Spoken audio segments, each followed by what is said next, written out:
Boa tarde, senhoras e senhores. Aqui quem fala é Leon Weinstein, da cidade de Los Angeles, Califórnia.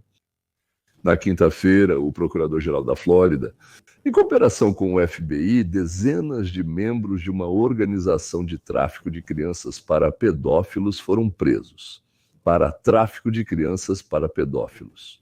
E libertaram mais de 60 crianças que a administração Biden, naturalmente, permitiu que fossem trazidas para os Estados Unidos da América e depois entregou nas mãos dos organizadores de bordéis e orfanatos de tolerância. Mas foi uma operação de 2 semanas.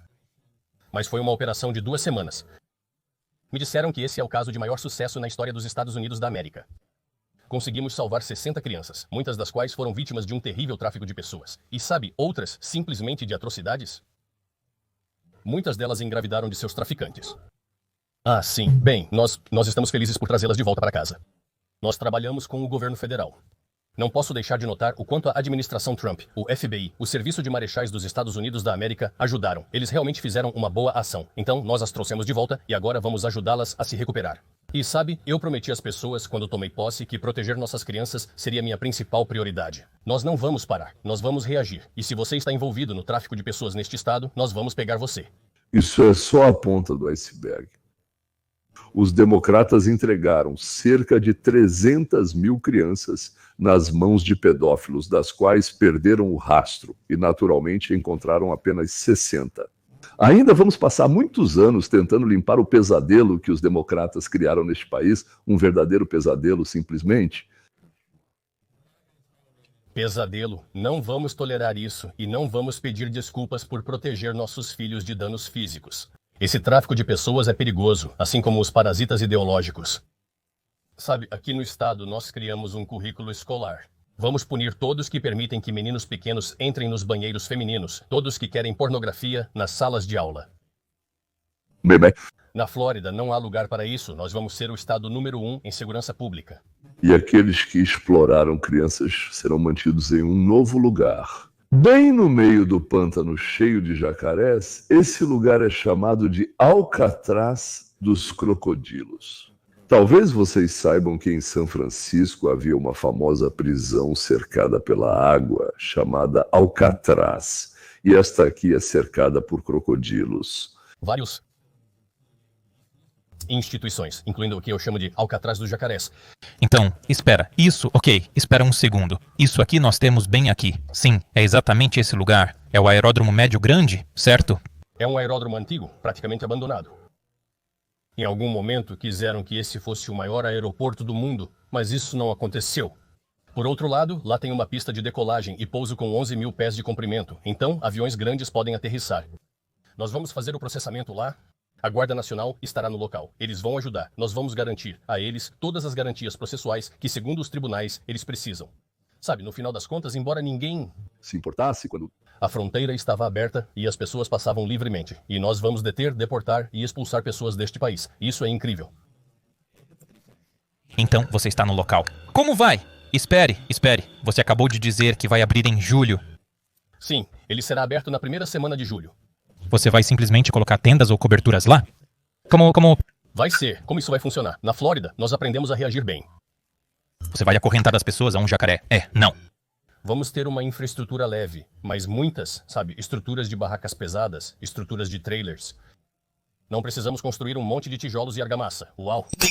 Novamente, isso será temporário, e felizmente a Mãe Natureza faz muito ao redor do perímetro.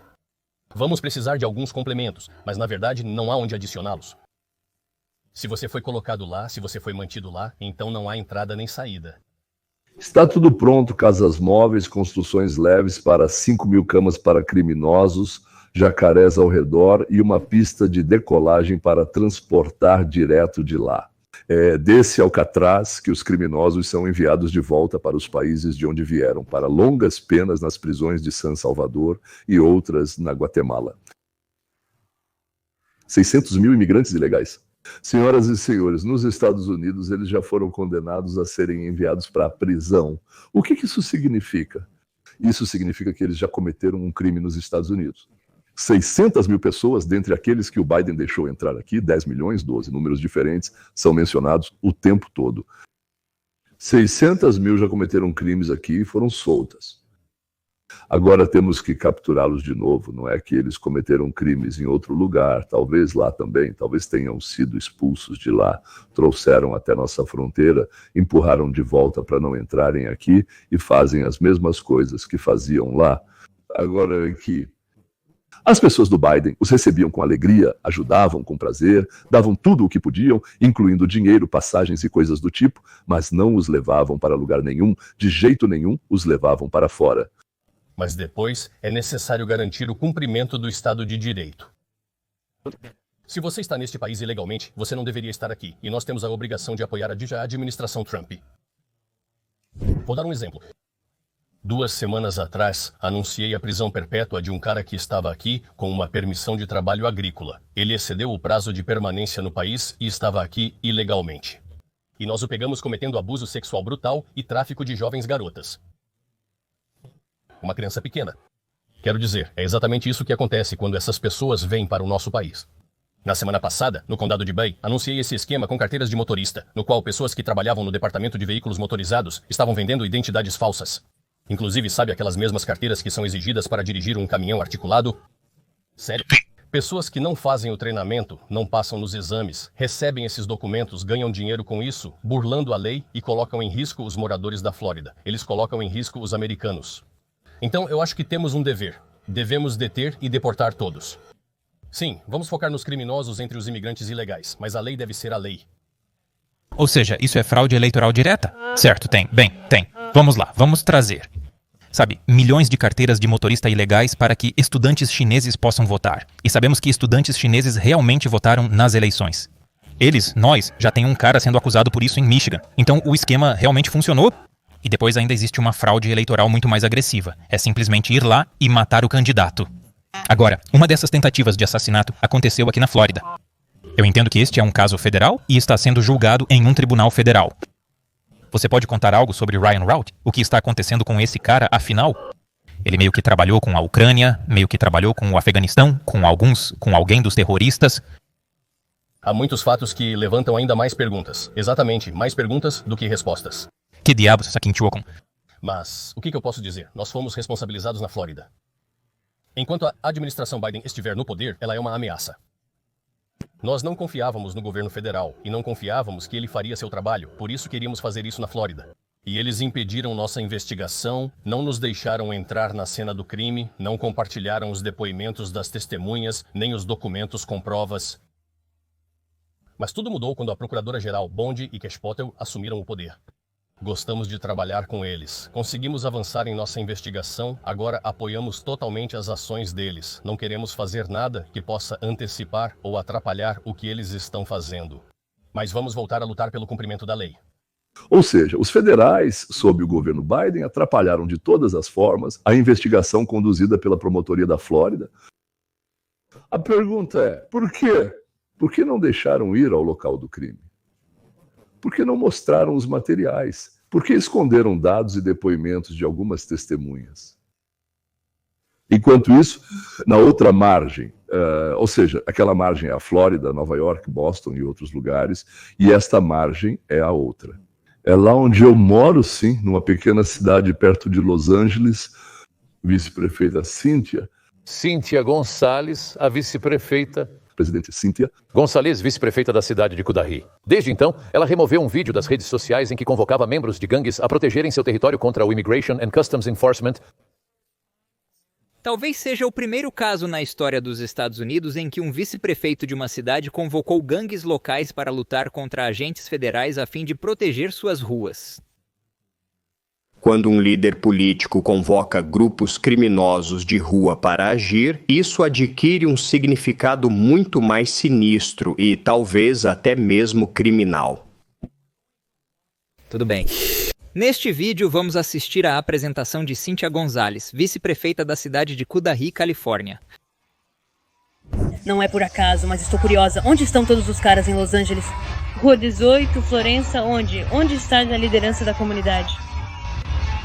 Porque vocês falam tanto de território, esta é a Rua 18, esta é Florença. Vocês pintam tudo ao redor, marcando o seu território, e agora que a maior gangue tomou conta do seu bairro, não se ouve um pio de vocês. Todos os outros que não têm ligação com a vida de gangues estão protestando e se manifestando. Não é sobre a vida de bandido. A gente, luta pelo nosso território, protege o nosso bairro, protege o nosso povo. E onde vocês estão? Beleza, por favor, deixem seus comentários aí embaixo, contem o que vocês acham de tudo isso e não se preocupem, ainda temos muitos vídeos pela frente. Esse funcionário eleito está literalmente pedindo para que os líderes locais das gangues retomem seus territórios, que vão lá e enfrentem a maior gangue de todas, o governo dos Estados Unidos. Compare o promotor da Flórida e esse, como posso dizer, encrenqueiro, não quero nem falar. Esse administrador da Califórnia, então é a mesma coisa, né? Um está pelo cumprimento da lei, proteção dos moradores, garantia da liberdade de ação e de expressão dos cidadãos. A outra está pela proteção das gangues de Los Angeles. O território deles, o TERF deles, como ela dizia, ou seja, território, né? Lá eles vendem drogas e protegem prostitutas, inclusive menores de idade, e defendem esse território, consideram esse território como deles. Proteção contra quem? Proteção contra a lei. Deus me livre se a legalidade chegar no bairro dela. Como assim? Quem vai escolher ela se tiver lei ali? É assim que nos Estados Unidos temos dois lados de um mesmo rio. Estamos tentando, ajudar e nos organizar. E eu não quero ouvir uma palavra de você quando eles forem embora e você começar a dizer que esse é o seu bairro. Esse não era o seu bairro, você nem estava aqui para ajudar.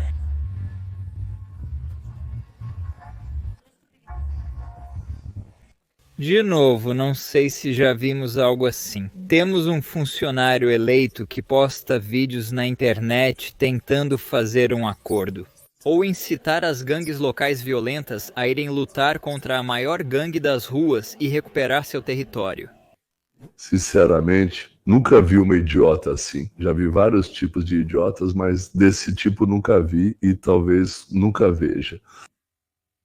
Acho que ela é a melhor propaganda para quem tenta lutar contra os democratas nos Estados Unidos.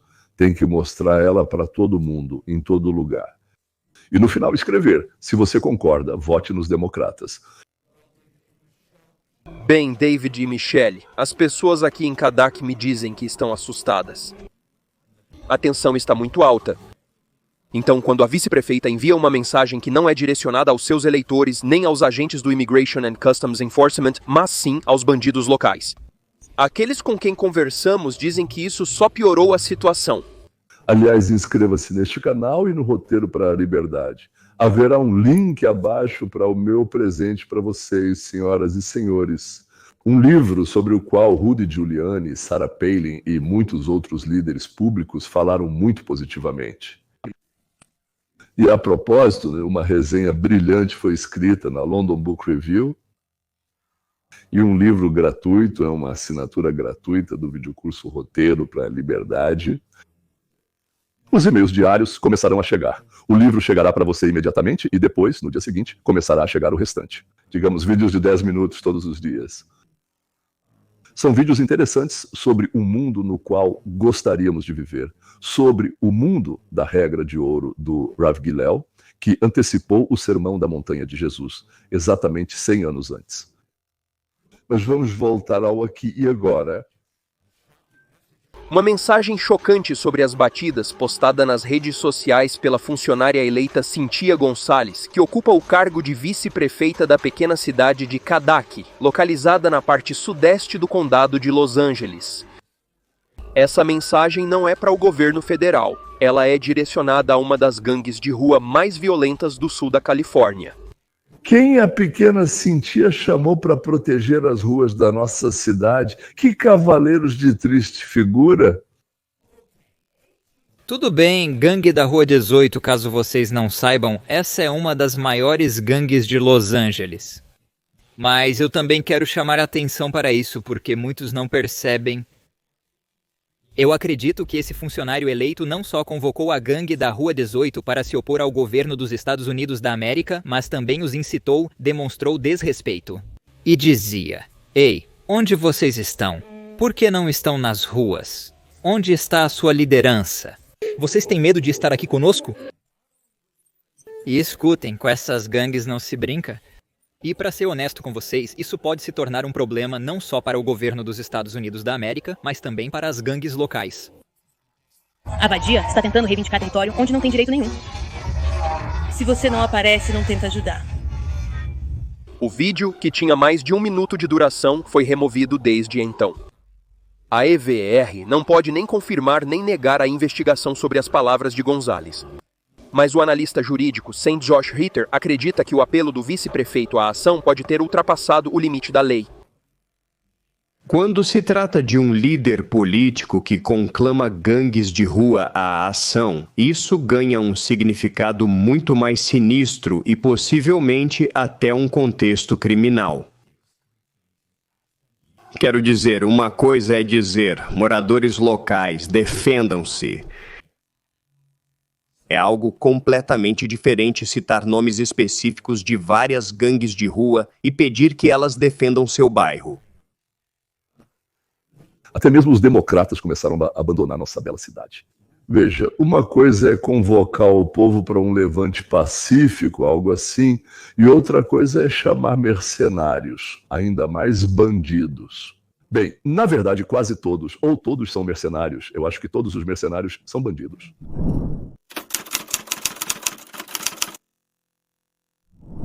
Se vocês ainda não sabem, quero apresentar a vocês uma das mentes mais brilhantes da América, se não a mais brilhante. Este é Tomás Sonov, que já respondeu várias vezes a pergunta: por quê? Por qual motivo? Quem odeia os judeus? E peço que prestem atenção, ele com certeza não é judeu. Minorias intermediárias, das quais os judeus são as mais proeminentes, porque entre as chamadas minorias intermediárias, às quais os judeus pertencem, isso é mais evidente. A hostilidade contra essas pessoas em diferentes países do mundo é completamente desproporcional em comparação com qualquer outro grupo que eu possa lembrar. Se falarmos que sobre violência, o número de chineses mortos em um único ano, devido a ações de multidões, por exemplo, supera o número total de negros enforcados em toda a história dos Estados Unidos. E o número de armênios mortos na Turquia durante a Primeira Guerra Mundial é ainda maior. E claro, a quantidade de judeus mortos em diferentes períodos da história, mesmo antes do Holocausto, é ainda maior. Então a questão é, por que exatamente esse tipo de pessoa se torna alvo de um ódio tão venenoso? E como me parece, a resposta é que eles não apenas têm sucesso, mas conseguem isso de uma forma que ameaça o orgulho dos outros. Acho que acertei em cheio, como um prego na cabeça. Ou seja, parece que a maioria das pessoas, quando tem a escolha entre odiar os outros ou não, acaba odiando os outros. Pensando bem, tudo começa com uma ideia, tudo começa com uma invenção. Cadeiras não crescem em árvores, e se você não percebeu, confira, elas realmente não crescem. É preciso que alguém imagine e crie a ideia de uma cadeira. Depois ele criou ferramentas e com elas fez um banco de madeira. E então, vendo como as pessoas gostaram, percebeu que muita gente queria ter um também. Calculou os custos, definiu o preço e começou a receber a diferença que chamou de lucro. O mesmo aconteceu com a música. Compôs na cabeça, depois tocou no instrumento, ou gravou, ou cantou para os outros, e assim foi. Aqueles que sabem pensar melhor, que sabem calcular, que sabem organizar, vivem melhor do que aqueles que simplesmente tomaram a terra à força. Ou, através de punição e intimidação, força semi-escravos a trabalhar para seu próprio benefício. E os judeus não obrigam ninguém a ouvir sua música ou comprar seus bancos. Os judeus fazem o seu trabalho e muitas outras minorias e maiorias querem o mesmo que eles e estão dispostos a dar os frutos do seu trabalho. Isso se chama dinheiro para conseguir o que os judeus vendem. Nunca os judeus vieram e disseram, dê sua propriedade ou seu dinheiro. Pelo contrário, eram as pessoas que vinham até eles e perguntavam, quanto custa isso e aquilo? Quanto? Aqui, em muitos lugares. Mas essas são pessoas que alcançaram um enorme sucesso, entre outras que não conseguiram. Muitos anos atrás, um funcionário de uma das organizações judaicas em Nova York me perguntou, bem, o que os próprios judeus podem fazer para minimizar a hostilidade que enfrentam? E eu dei a ele uma resposta direta, fracassar. Porque enquanto vocês forem bem-sucedidos, vocês serão odiados. Então, a fonte é o sucesso no ódio. Não se trata apenas de sucesso. Trata-se do sucesso que começa na pobreza, como aconteceu com os judeus nos Estados Unidos e em muitos outros países. E aqui estão eles são vocês. Vocês não apenas veem como eles alcançam o sucesso, vocês veem como eles sobem desde o início, ultrapassando outras pessoas, e aqueles que foram ultrapassados por eles não gostam disso. Mas também existe o fato de que o papel econômico deles nunca foi compreendido. Isso, bem, sabe, eles são intermediários ou agiotas e dizem que, na verdade, eles não produzem nada. Você não vê nada de tangível. O que eles? Eles não estão na linha de montagem e não produzem nenhum produto e por isso afirmam que não produzem nada. Eles simplesmente se colocam descaradamente entre o produtor e o consumidor e, na essência, são parasitas. E esse argumento foi levantado novamente não só em relação aos judeus, mas também em relação a grupos semelhantes em todo o mundo. E em muitos lugares, essas pessoas eram expulsas ou forçadas a sair através de pogroms, obrigadas a fugir, e depois que iam embora, a economia entrava em colapso. Não importa que entre os esquerdistas também haja muitos judeus. Isso é uma filosofia individual, e qualquer judeu também pode acreditar, por assim dizer, tanto em uma coisa quanto em outra, ou até em uma terceira. Na verdade, provas, por favor. O comunismo e o socialismo foram criados por judeus, como Marx, Engels, muitos bolcheviques e mencheviques. O capitalismo também foi criado e é mantido por eles. Bem, vamos dar uma olhada em como está hoje? Sim. Bem, lá. Jeff Bezos da Amazon, Bill Gates da Microsoft, Larry Ellis da Oracle, Mark Zuckerberg do Facebook, Sergey Brin do Google. E não importa qual é a orientação política pessoal deles. O importante é que o capitalismo hoje se sustenta neles. Pensem bem, 0,2% da população do planeta Terra, 0,2%, são os judeus que hoje compõem aproximadamente 0,2%. Eles criaram 15% de toda a riqueza mundial. Não 2%, 0,2%, criaram 15% de toda a riqueza do planeta Terra.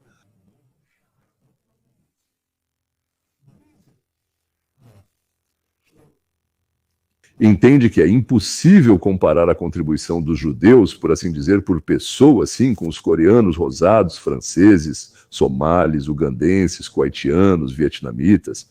Não sei, com todos, simplesmente com todos. Por que os judeus são tão inteligentes? Ou como minha neta diz, por que você é tão inteligente? Ela não entende muito bem a diferença entre por quê e para quê. Essa é outra pergunta completamente diferente. Agora estamos analisando por que os judeus são odiados há pelo menos 2000 anos, talvez até mais. Vamos começar pelo fato de que muitos entendem errado o papel econômico que os judeus desempenharam ao longo da história. Em muitos lugares, os judeus acabavam em profissões que outros não queriam ocupar. Eles se tornavam comerciantes, banqueiros e, na maioria das vezes, agiotas. Agora você pode perguntar, por que eles exerciam exatamente essas profissões? Foi uma escolha deles. Não exatamente. Na Europa medieval, a religião cristã proibia os cristãos de emprestar dinheiro a juros. Isso era chamado de usura. Mas a vida econômica não podia existir sem crédito. Por isso, as comunidades judaicas que eram proibidas de possuir terras ou exercer muitos ofícios ocuparam esse espaço. Eles emprestavam dinheiro, financiavam negócios e se tornavam peças fundamentais do mecanismo econômico. Mas havia também um outro lado. As pessoas que pegavam dinheiro emprestado deles, fazendeiros, lojistas, muitas vezes não entendiam a economia de suas dívidas.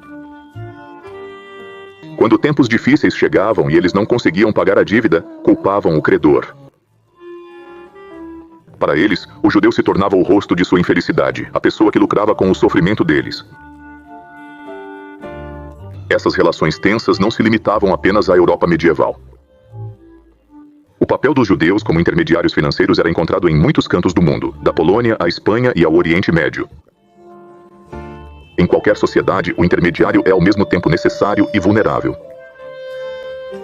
Eles conectam compradores a vendedores, credores a devedores. Mas quando algo dá errado, é mais fácil culpar justamente eles. No entanto, as razões econômicas foram apenas uma parte da história. A religião também desempenhou um papel crucial.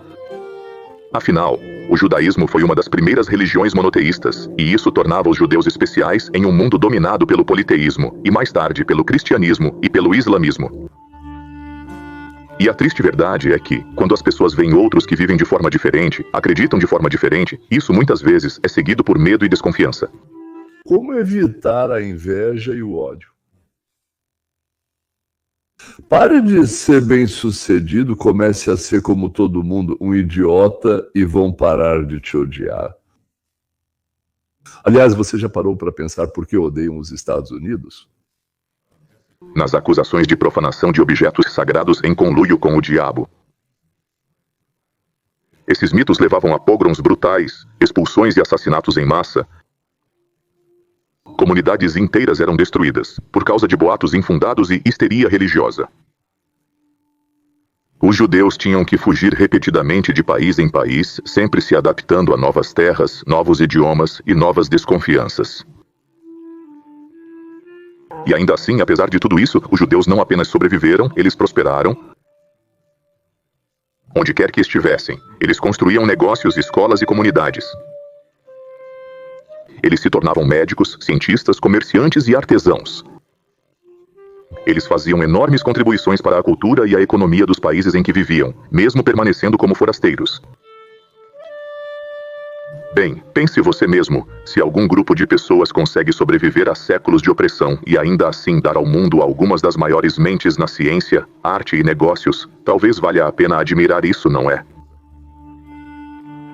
Mas ser forasteiros tinha seu preço. Em períodos de estabilidade, os judeus eram tolerados, às vezes até bem-vindos, mas em tempos de crise, eles eram os primeiros a serem culpados. É isso que chamamos de bode expiatório, um grupo sobre o qual colocam a culpa pelas desgraças dos outros. Quando no século XIV a peste negra se espalhou pela Europa, os judeus foram acusados de espalhá-la. Quando a economia da Alemanha entrou em colapso no século XX, o regime de Hitler culpou os judeus simplesmente por quem eles eram. Hitler usou antigos preconceitos e a ansiedade econômica para incitar o ódio, que resultou no Holocausto. O assassinato de 6 milhões de judeus apenas por quem eles eram. Esse foi o maior ato de transformar pessoas em bodes expiatórios, um crime monstruoso que cresceu ao longo de séculos de incompreensão, mentiras e medo. Mas o mais surpreendente na história do povo judeu é que, apesar de tudo, o povo judeu continua a prosperar. Após os horrores do Holocausto, os judeus reconstruíram suas comunidades, sua cultura e até mesmo sua pátria. Hoje, os judeus contribuem para a ciência, tecnologia, literatura e arte, enriquecendo toda a humanidade. Discurso brilhante. Senhores, os Estados Unidos e Israel são odiados pelo mesmo motivo pelo qual os judeus são odiados pelo sucesso. Porque Israel está há 80 anos em estado de guerra constante, sem petróleo, importando absolutamente tudo o que é necessário para a produção. Israel se tornou o estado mais bem-sucedido do Oriente Médio, o mais livre, o mais amigável ao ser humano, o de direito mais forte. Apesar de lá também acontecerem coisas terríveis, mas nós só chamamos de terrível em comparação com o que acontece em Uganda. 5, eu não sei, lá, digamos, na Jordânia e coisas do tipo. Incrível para o Oriente Médio, o nível de vida da população. Incrível. Agora não estou falando sobre oligarcas ou aqueles padishás ou como quer que se chamem. Sim, aqui está da América, o sonho sim. Mas ao mesmo tempo é a inveja e o ódio de todo o mundo. Legenda, a destruição do movimento de esquerda. Na verdade, eu nunca fui um democrata. Eu sempre, colaborei com os democratas e geralmente votei neles. Acho que sempre votei neles, mas eu sempre vejo dessa forma. Não, eu realmente vou tomar a decisão por mim mesmo. Eles sempre parecem menos assustadores e loucos do que os republicanos. Mas eu espero pelo dia em que tudo se iguale. Estamos chegando perto disso porque eles ficaram ainda mais loucos. Bill Maher, uma das ícones do movimento de esquerda, quando você pergunta, por exemplo, quem do lado esquerdo não é completamente louco. Normalmente respondem rápido, Bill Maher. E Bill, depois de uma reunião na Casa Branca com Trump, depois de conversar com os fanáticos do Partido Democrata, começou a ficar chocado com seus colegas de partido. O que está acontecendo à esquerda é ainda mais loucura? Correto. Isso é mais perto de casa. Sabe, isso acontece nas escolas, é algo assim, igual ao Trump. Sim, ele foi ruim e provavelmente não deveria ter feito o que fez quando sofreu impeachment por causa da Ucrânia. E sabe, tudo isso democracia não é. Mas isso, sabe, eles são meio que de outro mundo. O que eles não gostam nos democratas está muito mais perto de casa. E na minha opinião, é aí que está grande parte da questão. E eles veem em Trump alguém que está entre a loucura e, bem, é isso. É quem ele é para eles, um baluarte. Farid Sanahan também não é, aliás, o pior, nem o mais burro, muito pelo contrário, eu diria até que é bem inteligente. Mas ele não pode, como Maher, mostrar que tem dúvidas, porque ele não é uma estrela do tipo Maher. Se ele demonstrar dúvida, vai ser demitido. A questão com as universidades que estamos vendo com ataques a Israel e aos judeus é... Eu vejo que Sam Bankman-Fried foi considerado culpado. E depois leio sobre os pais dele, que são ambos professores em Stanford. Há 15 anos, eu diria. 10, 15 anos atrás, eu diria isso. Como isso poderia acontecer com o filho de 2 professores de Stanford? Amigos, vocês simplesmente... não fazem ideia do que significam as palavras de Bill Maher. Talvez eu vote nos republicanos da próxima vez. Isso significa que milhões de seus ouvintes e telespectadores vão pensar: de alguma forma, eu também parei de me sentir obrigado a votar nos democratas. Vou dar uma olhada. Eu nunca fui um democrata para começar. Eu nunca fui democrata, na verdade. Sempre bem, colaborei com os democratas e geralmente votei neles. Acho que sempre votei neles, mas sempre vejo dessa forma. Não, eu realmente vou tomar minha própria decisão. Eles simplesmente sempre parecem menos assustadores e loucos do que os republicanos. Mas eu espero pelo dia em que tudo se iguale. Estamos chegando perto disso porque eles ficaram ainda mais loucos. Bailey disse a verdade. Bill Maher está correndo o risco de perder parte do seu público. Mas ele sempre foi honesto. Muitas vezes achei que ele estava errado, mas ele realmente acreditava nisso. Ou seja, ele não é particularmente sábio, na minha opinião. Inteligente, mas não sábio. São coisas diferentes. Mas é honesto. E, aliás, sabe explicar bem, contar, apresentar seu ponto de vista. A saída demonstrativa de Bill Maher e uma fraseologia liberal, até mesmo dos apelos rituais do Partido Democrata. Isso me deixa pessoalmente muito feliz. Bill é um influenciador, no sentido completo da palavra, para o público de todos os Estados Unidos, ou seja, um influenciador em escala nacional americana. E quando ele muda de opinião, isso impacta muitas pessoas. Bem, e agora?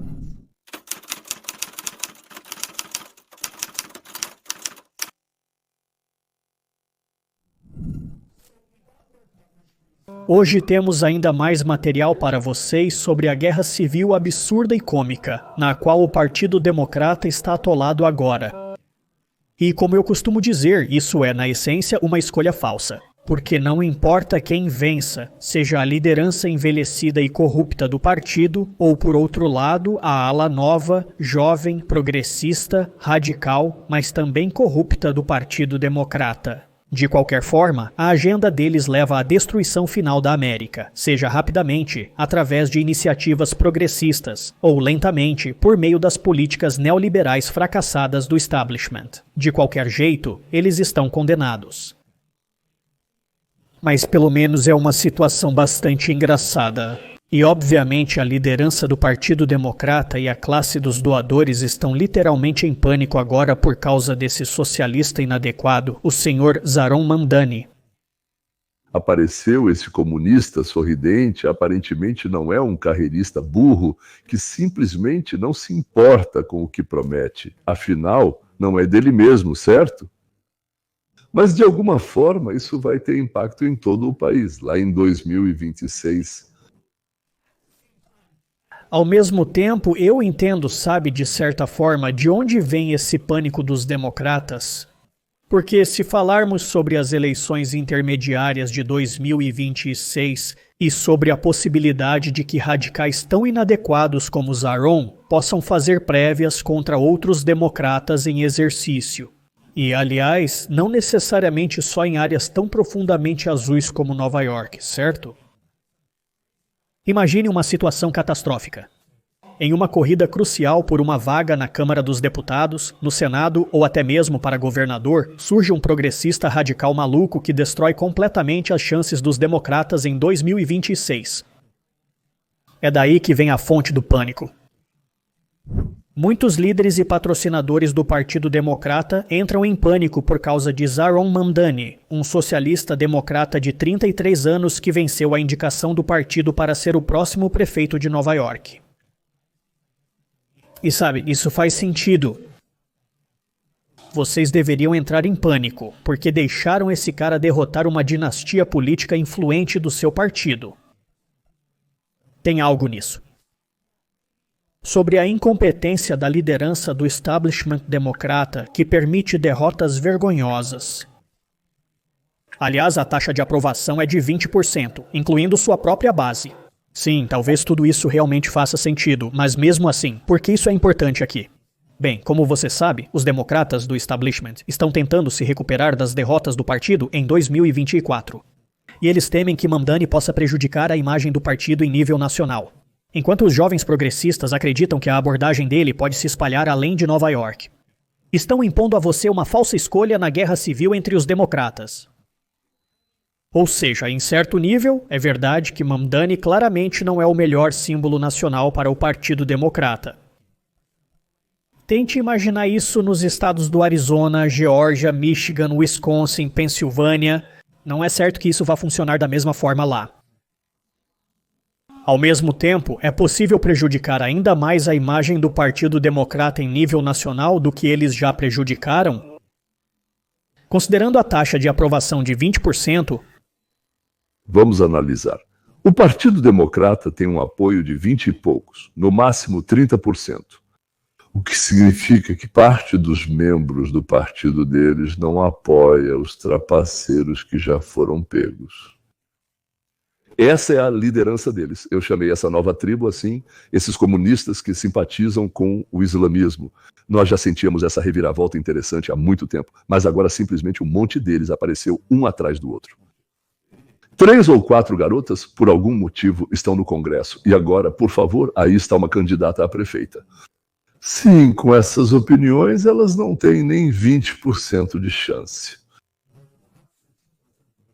Na América Central, mas nas grandes cidades costeiras, tipo Boston, Chicago, que nem é exatamente litoral, mas enfim, Nova York, São Francisco, Los Angeles, onde tem muita gente querendo moleza e muitos formados pela Universidade de Berkeley, tipo sim. Ou seja, pessoas com a cabeça feita ou lavada. Não sei o que vem primeiro. Primeiro lavavam o cérebro, depois batiam, ou primeiro batiam, depois lavavam o cérebro, e totalmente desacostumados a pensar. E eu digo isso com total responsabilidade. Fora de suas profissões restritas, eles foram cuidadosamente ensinados a não duvidar. E quando você para de duvidar, você para de pensar. Ou seja, nesses antros, nossos postos avançados comuno-islamistas de esquerda radical, eles têm uma chance. O que significa um fracasso total do Partido Democrata nas eleições gerais, porque hoje só um idiota pode apoiar o Partido Democrata. Aliás, agora me ocorreu que, além de idiota, pode ser também um burro, um chacal, uma hiena, e por aí vai. De acordo com relatos da mídia política, alguns democratas na Câmara dos Representantes estão preocupados que o sucesso de Mamdani possa inspirar novos concorrentes.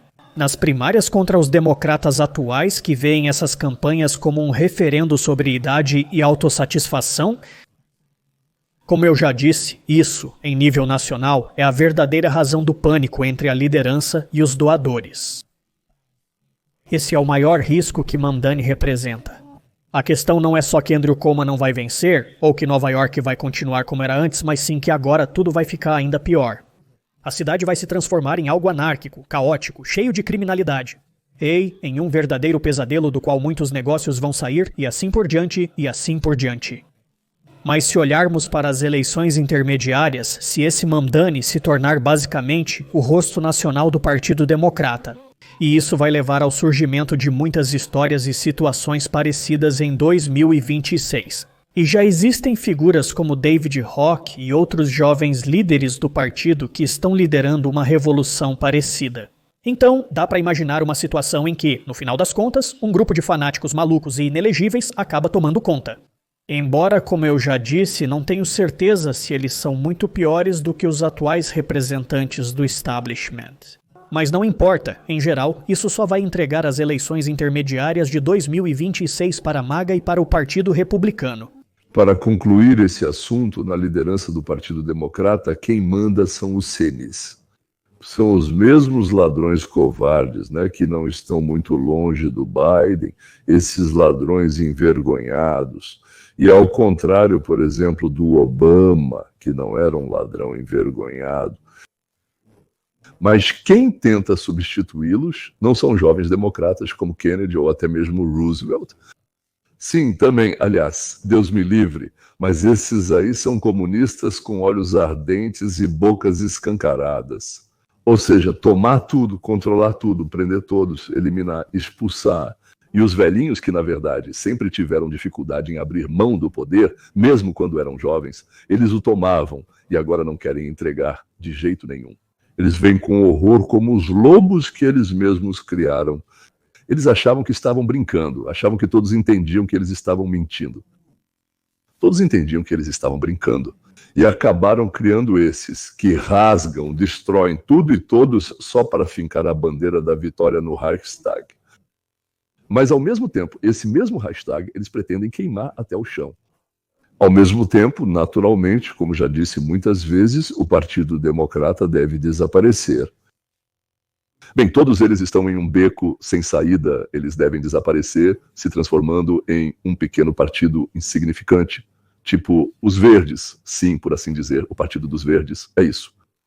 Mas em seu lugar deve surgir um segundo partido pró-capitalista, pró-mercado livre, pró-liberdade, pró-individualismo, um partido que reflita as opiniões das pessoas que discordam dos republicanos em algum ponto ou que querem alcançar, digamos, esse mesmo estilo de vida, mas de uma forma diferente.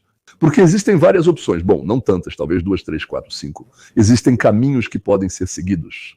Na minha opinião, só existe um, mas não é isso que estamos discutindo agora. Então, digamos, né, o Partido Libertário, com suas opiniões, também apoio uns 80%, talvez 85%, sim, 15%, não muito. Ou o partido. Lembrei do capitalismo científico. Todos lembram do comunismo científico, né? Mas que é baseado não em bobagens, que... Por causa disso, eu não conseguia estudar. Não porque eu fosse um opositor ideológico, simplesmente não conseguia estudar, porque era uma completa bobagem. Lá nada fazia sentido. Nessa época, né, eu já tinha lido Hegel, Nietzsche, Montaigne e outros. E aí me obrigavam a estudar essas bobagens. Foi horrível, sim, mal consegui sair dessa situação. E esse partido que deve surgir com base no bom senso, como o livro de Thomas Paine, O Senso Comum, assim como no bom senso em geral. Bem, senhoras e senhores, o mais importante é que o que esse partido propuser não seja contrário à natureza humana. É preciso apenas criar condições em que as ações boas para a sociedade sejam bem recompensadas. E aquelas que não são muito boas, para dizer o mínimo, destrutivas, fossem punidas. E punidas financeiramente, por assim dizer. E então veremos, quando houver incentivo, para que lado todos nós iremos. Até logo e até a próxima.